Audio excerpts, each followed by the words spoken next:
खानदान भी वही लड़कियां जोड़ के रख पाती हैं जिनके खुद के खानदान जुड़े हुए होते हैं।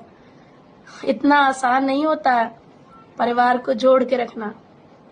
बचपन से ही सीखना पड़ता है कि मुट्ठी बंद और मुट्ठी खुले में कितना अंतर होता है। औरत का घर टूटने का 4 कारण। पहला, उसका जिद। दूसरा, उसका घमंड। तीसरा, उसकी जुबान। और चौथा, उसका अहंकार। और इन चारों से भी ज्यादा खतरनाक है शादी के बाद अपने घर चलाने का ट्यूशन मायके वालों से लेना।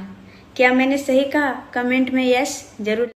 एक बात बोलें, आज के टाइम पे वही औरत खुश है जो अपने पति का कहना मानती है, अपने सास ससुर की इज्जत करती है।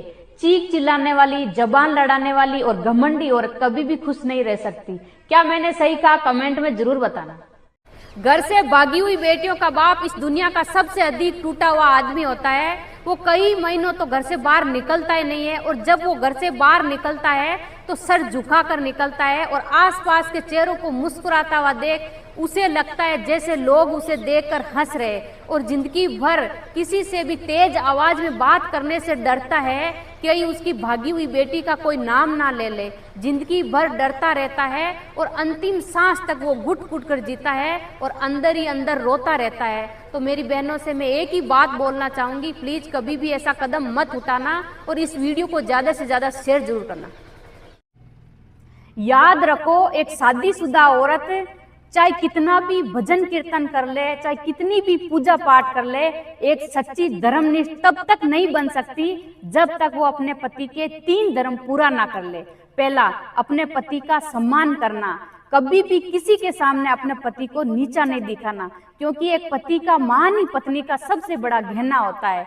दूसरा, अपने पति के कमाई की कदर करना। चाहे पति कम कमाता हो या ज्यादा कमाता हो, भगवान का प्रसाद समझकर धन्यवाद करना। तीसरा, अपने पति से मीठा बोलो, बात बात पर झगड़ा मत करो, कटु वचन मत बोलो, क्योंकि घर में मीठे बोल से ही घर में शांति बसती है। अगर आपको ये लाइनें अच्छी लगी हो तो लाइक कमेंट शेयर जरूर कर देना। जिसकी आंखों में नींद है उसके पास अच्छे बिस्तर नहीं है, और जिसके पास अच्छे बिस्तर है उसकी आंखों में नींद नहीं है। जिसके मन में दया है लेकिन देने के लिए धन नहीं है, और जिसके पास धन है उसके मन में दया नहीं है। जिन्हें कदर नहीं है रिश्तों की उनसे हर कोई रिश्ता रखना चाहता है, और जिन्हें कदर है रिश्तों की उनसे कोई रिश्ता नहीं रखना चाहता है। जिसको भूख है उसके पास खाने के लिए भोजन नहीं है, और जिसके पास भोजन है उनके पास भूख नहीं है। कोई रोटी के लिए अपनों को छोड़ देता है तो कोई अपनों के लिए रोटी छोड़ देता है। ये दुनिया भी कितनी निराली है। अगर आपको ये लाइनें अच्छी लगी हो तो लाइक कमेंट शेयर जरूर कर देना। आपका पति पैसे कमाने वाली कोई मशीन नहीं है, बल्कि जिम्मेदारियों से घिरा हुआ एक ऐसा इंसान है जिसके सिर पर बहुत सारी टेंशन है। जिसको टेंशन ये भी है कि उसने अपने बच्चों की स्कूल की फीस देनी है। जिसको टेंशन ये भी है कि उसने अपने पत्नी की इच्छाओं को पूरा करना। उसके सिर पर कैसी कैसी जिम्मेदारी है, कैसा कैसा बोझ है जो एक पत्नी को पता ही नहीं होता। इसलिए मुश्किल वक्त में अपने पति का साथ जरूर दे, ताकि वो आपको जिंदगी भर ना भूल सके। अगर आपको ये बात सही लगी हो तो लाइक कमेंट से जरूर कर देना। एक तालाब में बहुत सारी मछलियां रहती थी। एक साल उस एरिया में बारिश ना होने की वजह से तालाब का पानी कम होने लगा, और धीरे धीरे इतना कम हो गया कि अब उस तालाब में मछलियों का सरवाइव करना भी मुश्किल हो गया। और सारी जो लड़के परदेश में रहकर बीमार पड़ जाते हैं और फिर भी वो अपना काम करते हैं ताकि वो अपने घर का खर्च उठा सकें, तो उनकी कुछ फीलिंग्स मैंने शेयर करी हैं। सुनिए जरा। कि बड़ी याद आती है घर की, मगर घर जा नहीं सकता। मैं कितनी तकलीफ में रहता हूँ किसी को बता नहीं सकता। इतना दर्द रहता है फिर भी ड्यूटी जाना पड़ता है। हाथों में छाले पड़ गए हैं फिर भी रोटी पकाना पड़ता है। उठ नहीं सकता हूँ माँ, दर्द से मन व्याकुल है।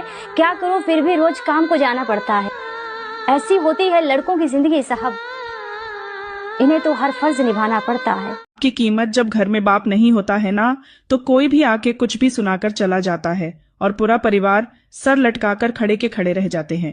पिता घर में है तो उसकी इज्जत करो, क्योंकि पिता घर का वो पिलर होता है जिसके दम पर पूरा घर खड़ा रहता है। हमारे बातों से जितने लोग सहमत हैं वह लाइक